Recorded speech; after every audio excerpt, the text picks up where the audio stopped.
Reinier is an awkward genius, and he's currently on a tear in the UFC. The world really seemed to take notice after he steamrolled through Bo Nickel in his last fight. However, this guy was already a two-weight world champion in one championship, so don't be mistaken by the occasional goofy-looking style. There is method to this madness. And ahead of this weekend's fight against Robert Whittaker, I thought it'd be a good idea to break down some fight clips from Reinier to work out what exactly makes him the awkward genius. Hello guys, and welcome back to Alex on MMA. So hindsight is a wonderful thing, but don't forget that heading into his fight against Bo Nickel, Reinier was a huge underdog. It seems obvious now that that fight was only heading one way, but I've taken a look at Ridder's last three fights, his first three fights in the UFC, and I've identified three things that make him such a dangerous opponent and a potential title holder. Yes, who'd have thought that when we saw the guy really struggle to grind out a final round submission against GM3 in his UFC debut. But Ridder has just shown me so many different aspects of his game that's actually a lot more intelligent than he gets credit for. So the first thing that I want to take a look at is the pressure fighting of Reinier. It's absolutely relentless. It exhausts his opponents, makes them question themselves, and we saw it break Bo Nickel. Now, pressure fighting comes with an inherent risk. You do have to stand in the pocket longer than you'd normally like to, longer than what's comfortable. You are going to eat shots on your way in. You kind of have to accept that if you're choosing to be a pressure fighter. And that's definitely the case, even against a fighter who, let's face it, is an all-out wrestler in Bo Nickel, who likes to spam a right hand. Reinier here is just stood in the pocket, stood in Bo Nickel's face, because he wants Bo Nickel to come forward to meet him in the middle. And as you can see, Bo Nickel obliges, throws one of his trademark overhand rights, which misses Ridder, and Ridder's able to clinch up, an absolutely key aspect of his pressure fighting style. The guy's an absolute beast, 6'3", huge for that weight class. So he knows that 9 times out of 10, he's going to be physically stronger than his opponents. This is really a key element to his pressure fighting style and what makes it so successful. There is such a risk there. You're walking forward, marching down against fighters who are going to be better strikers than him. However, he's so confident in his physicality that if it does get a bit squirrely in there, he can clinch up and physically dominate. And if you are looking for beautiful striking, something that passes the eye test, then Reinier probably isn't your man. But if you do like a grinding style, a win at any cost style, then this guy just looked amazing. So he had Bo Nickel hurt at this point with the knees to the body, which we will be coming on to later. But the pressure is just absolutely relentless. He's hurt Bo Nickel to the body. You can see that Bo Nickel's hand is here because he doesn't want to eat any more of those knees. But the fact is, he had Bo Nickel pressed up against the fence and was just unloading these short left hands. Not even that short, sometimes to the body, which was already compromised, as you see there. And then back up top to the head with Bo Nickel not even protecting himself. And these aren't going to be knockout shots. But that's not the plan really for Reinier. He's not planning to knock you out with one shot. That isn't in his repertoire. But the reason why I say that he's an awkward genius is because he plays to his own strengths. He knows that he's physically dominant. He's very good on the ground, very good at grappling. So he decides to fight the fight on his terms. And this pressure style, marching forward, clinching up here with his opponents, getting them against the fence and then just wearing them down. It's absolutely genius. Now, one thing about pressure fighting, and in particular when you're in the clinch, is you need to be really intelligent. The pressure needs to be intelligently applied. And I think this is an underrated aspect of Ridder's game. As we saw in the intro, that failed trip against GM3 made people think that this guy just walks into shots, he's really goofy. But I want to give him a bit more credit than that. The referee's kind of blocking the view in this clip, but both fighters are clinched up. And Ridder here lands a beautiful elbow. Even though you can't see the elbow land, you can see the effect that it has on Ridder, the effect that it has on GM3. And then dirty boxing, swarming pressure, beautiful left hook, long left hook there. And look, is this a textbook shot? No, but that's not his game. And then a follow-up with a right. That's just a right hand. He hasn't even turned over his hand there, but it does the job. And then another left hand. He's just marching forward, landing these shots. And it drops GM3. If you saw that picture, you thought that would be the end of the fight, but that wasn't the case.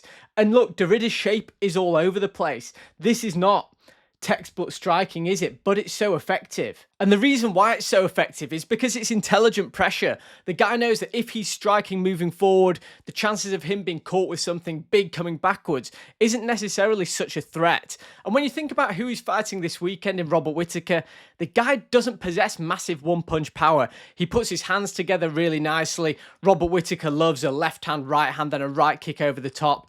But if Derrida's there in his face, moving him backwards, this could be a stylistic nightmare for Robert Whittaker. We've seen Whittaker buckle under pressure before in his most recent fight against Khamzat Chimaev. Very different fighters here, but Khamzat was just on him from the start, got him out of there really early. Can you see Robert Whittaker surviving 5 rounds with his pressure constantly moving forward? We've seen it already. Derrida's going to get hit. He accepts that he's going to get hit with his pressure style. But the fact that he accepts that as a factor of the game, but then uses it for his own benefit, makes his style so intelligent. And that takes me perfectly on to talking about his grappling. Now, Reinier Derrida, he's a grappling specialist. However, you wouldn't say that he's someone like Charles Oliveira with really slick ground game, very stylish. Again, a lot of his stuff is grinding. It looks like it takes a lot of effort, but he gets the job done due to his physicality and his persistence. As you can see here in that same fight against GM3, he has a body lock. You can just see his physicality here, can't you? Meerschaert is just going backwards whether he likes it or not. And Derrida goes for a trip. You can see that his left leg is extended behind both of GM3's legs. So you think at this point, okay, job done. All he needs to do is do that hip rotation to trip him over his legs. But again, Derrida's completely outstretched here. He makes it look so cumbersome. Is that left leg wrapped around? I think that left leg, yeah. That left leg is hooked around Meerschaert's right leg there. Let's keep it playing forward. It just looks so like cumbersome, looks so laboured, doesn't pass the eye test. But it's just effective. He just keeps grinding on it. We're going to keep this playing through. So now Derrida's turned his hips round because he has this right leg of Meerschaert's trapped. And there, he gets the takedown. Is it beautiful? No. Is it the slickest wrestling you've ever seen? Definitely not. But is it effective? Definitely, because as we're about to see, he ended up getting the arm triangle finish on Gerald Meerschaert. And that's definitely the type of submission I could predict happening against Robert Whittaker this weekend.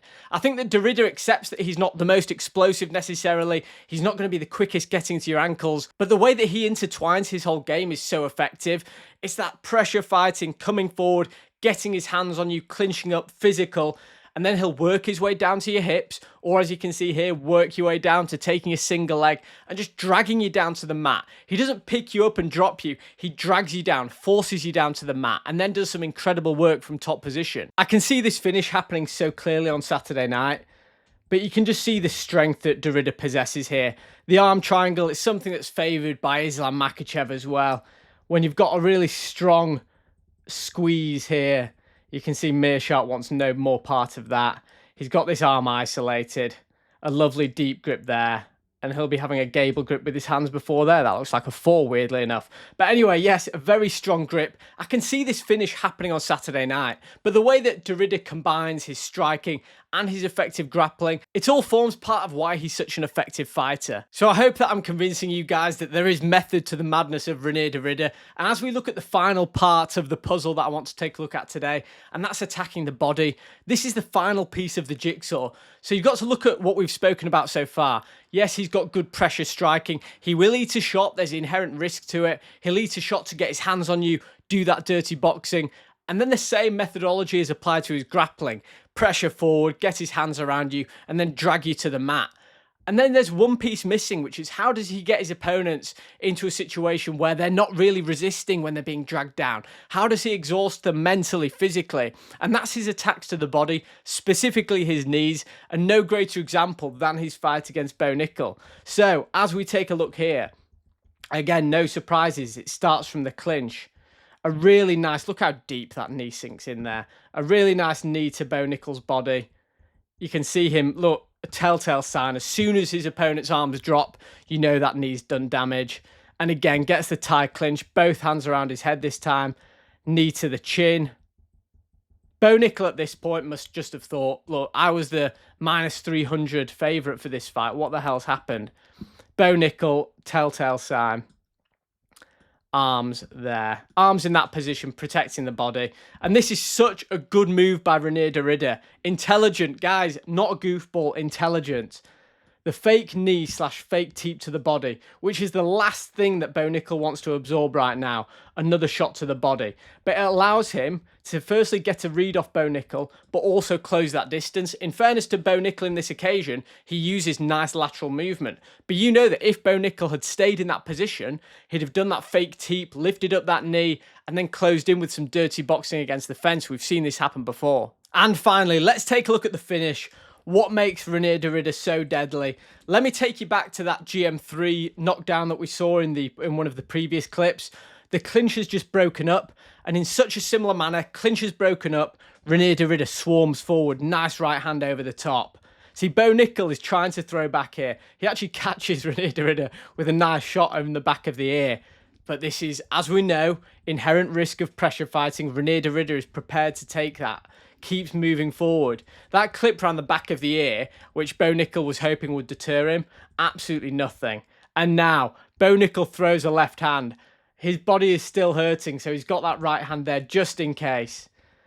But Reinier doesn't care. Really nice knee, toes pointed, hips moving forward. Hell of a lot of force into that knee. And that's the end of the story. Bo Nickel goes down. I don't like to say hype train derailed. I think it's too early. I wish Bo Nickel the best. But really, he just showed levels in that fight, didn't he, Reinier? And that was the awkward genius. Everything culminated in that fight against Bo Nickel. We saw everything. We saw incredible grappling in that fight against someone who's meant to be the best grappler in the UFC by some distance. Incredible pressure fighting. He didn't let Bo Nickel breathe, and that is so important. And then the finishing touch, attacking the body, wearing down your opponent. It all works together. Guys, I hope you've enjoyed this video taking a look at the awkward genius of Reinier. I cannot wait to see it on display against Robert Whittaker on Saturday night. I am going for a third round. I think I'm going for a third round arm triangle submission for Reinier. Let me know what you guys think. If you've enjoyed the video, please do subscribe, and I'll see you in the next one.